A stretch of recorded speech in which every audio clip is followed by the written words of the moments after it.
अच्छा, सबसे पहले डिस्कस कर लेते हैं स्किन का। आजकल जो सबसे ज़्यादा मसला है, अगर हम कहें कि जी सिर्फ ख़वातीन को शौक होता है कि उनकी स्किन ग्लो करे या अपना ख्याल रखें, नहीं, ठीक है, आजकल मर्द भी उसी तरह अपना ख्याल भी रख रहे होते हैं।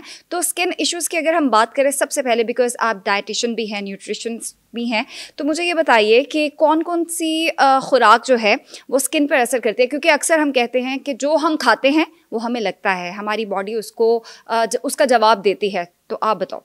अच्छा, स्किन की अगर हम बात करें, अगर आपकी डाइट में किसी भी चीज़ की डेफिशिएंसी है वो आपकी स्किन पे कहीं ना कहीं रिफ्लेक्ट होता है।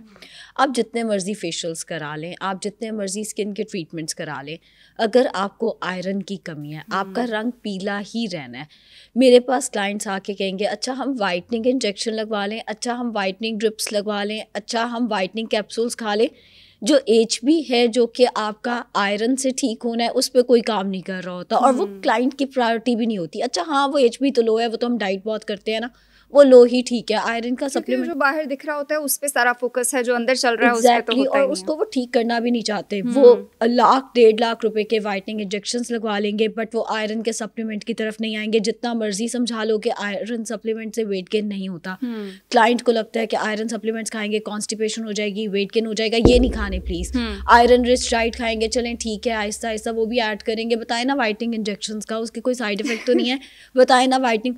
जब तक आपकी डाइट अच्छी नहीं है, आप जितने मर्जी वाइटनिंग कैप्सूल्स, वाइटनिंग ड्रिप्स ले लें। क्योंकि आप वाइटनिंग इंजेक्शन की बात करें, ये जो गोरा होने का एक क्रेज़ है, ये क्यों है? और मेरा भी सवाल वही है कि क्या वाइटनिंग इंजेक्शन से स्किन की कोई डिजीज़ हो जाती है? अच्छा, वैसे तो अगर आप सच सुनना चाहते हैं तो वाइटनिंग इंजेक्शन से ऐसा कुछ नहीं होता। ये मेरा पर्सनल एक्सपीरियंस भी है। अच्छा, वाइटनिंग इंजेक्शन जैसे मैंने जब लिए, वो वाइटनिंग के लिए नहीं होते। ये हमें लगता है कि वो सिर्फ वाइटनिंग के लिए, वो बेसिकली ग्लोइंग स्किन के लिए होते हैं, वो इम्यूनिटी बूस्टर्स भी होते हैं। विटामिन C है, हमें लगता है कि ये सिर्फ रंग गोरा कर देगा, रंग उससे इतना गोरा नहीं होता जितना आपकी इम्यूनिटी बढ़ती है उससे।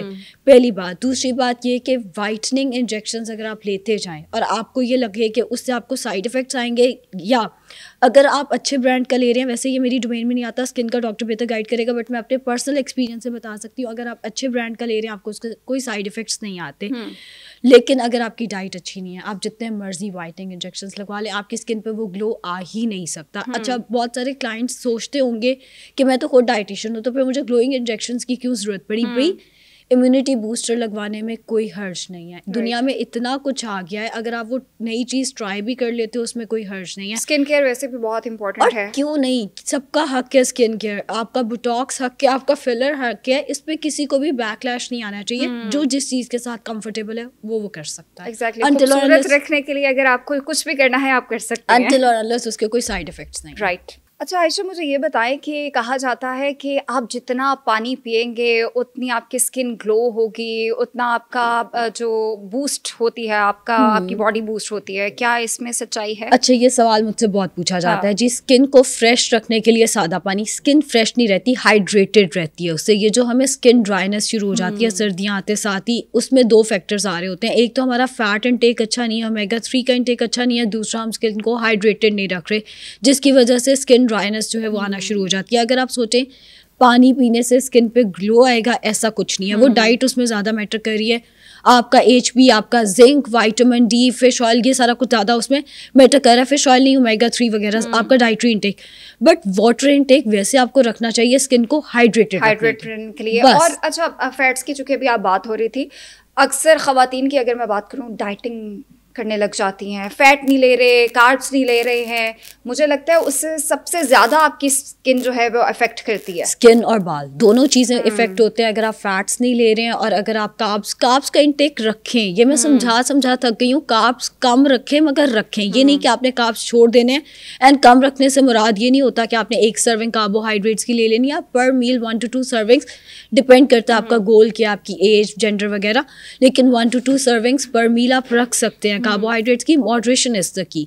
हर चीज़ एहतियात में इस्तेमाल करेंगे तो आपको नुकसान नहीं देगा। फैट्स पे मैंने कई दफ़ा बात की है, जो लोग फैट का इंटेक छोड़ देते हैं बड़े फ़ख्र से आके बताते हैं हम उबली हुई सब्जियां खा रहे हैं, हम तो सालन में, उससे आपकी स्किन ख़राब होगी, आपके बाल गिरना शुरू हो जाएंगे, एजिंग जल्दी आएगी, रिंकल्स जल्दी आना शुरू हो जाएंगे अगर आपका फैट इंटेक अच्छा नहीं है। अब अच्छे से मुराद यह 1 to 2 टीस्पून ऑयल पर मील आप इस्तेमाल कर सकते हैं। साथ में आप चिया सीड्स या पम्पकिन सीड्स, जितने हमारे पास सीड्स आ जाते हैं, 1 टीस्पून पर डे इस्तेमाल करें, या आप हैंडफुल ऑफ नट्स का इस्तेमाल कर सकते हैं।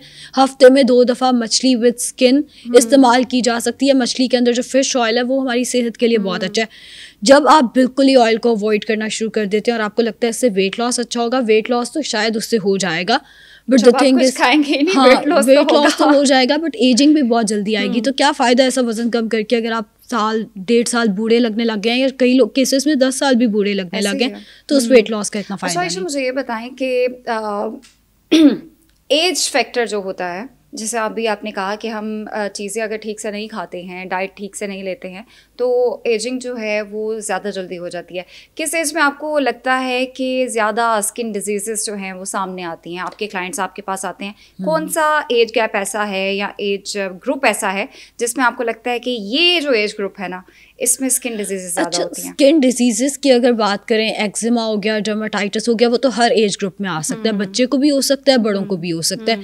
लेकिन अगर हम बात करें चेहरे पे छाइयाँ आ जाने की, या रिंकल्स आ जाने की, या झुर्रियाँ आ जाने की, या ये जो ग्लो वाला फैक्टर है वो 25 ऑनवर्ड ज़्यादा शुरू होता है।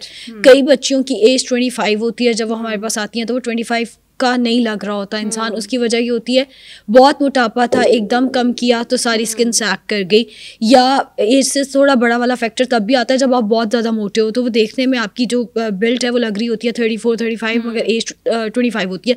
अगर हम वैसे डिजीज़ की बात करें, वो तो किसी भी ग्रुप को हो सकते हैं, बट जो डाइट रिलेटेड है वो 25 ऑनवर्ड्स शुरू होते हैं मेनली। आजकल टीनेजर्स को भी दानों का बहुत मसला होता है स्किन पे। आपके फेस पे पिंपल्स निकल आए हैं, और इंक्लूडिंग माय सिस्टर, उसको जब से वो लाइक 18 की हुई थी तब से उसको बहुत ज़्यादा मसला है। तो इसकी क्या वजह है और इसकी क्या रिप्लिकेशन है, आपको क्या लेना चाहिए? अच्छा, एक्नी की अगर हम बात करें तो एक होती है हार्मोनल एक्नी, जो कि हार्मोनल इम्बैलेंस की वजह से होती है। कुछ लोगों को प्यूबर्टी में भी एक्नी का मसला जो है वो हो जाता है। इसके साथ साथ जो एक्नी होती है वो कहीं ना कहीं आपकी डाइट से रिलेटेड हो सकती है, या कोई डर्माटोलॉजिकल रीज़न हो सकता है। कई पेशेंट्स आते हैं हमारी डाइट से एक्नी ठीक कर दें। भाई, जब तक आपको डर्माटोलॉजिस्ट ये नहीं कहता कि आपकी एक्नी है किस वजह से, बीइंग डाइटिशियन मैं आपको ये नहीं बता सकती आपकी एक्नी किस वजह से हुई हुई है। डर्माटोलॉजिस्ट उसको रूल आउट करेगा। एलर्जीज भी ऐसे हो जाती हैं। एग्जैक्टली। हम डाइटिशियंस के बाद डायग्नोसिस आता है कि इसकी डाइट की वजह से हो रही है, इसकी हार्मोन्स की वजह से हो रही है। हम उस डायग्नोसिस पे काम कर सकते हैं, मगर हम डायग्नोसिस नहीं दे सकते हैं।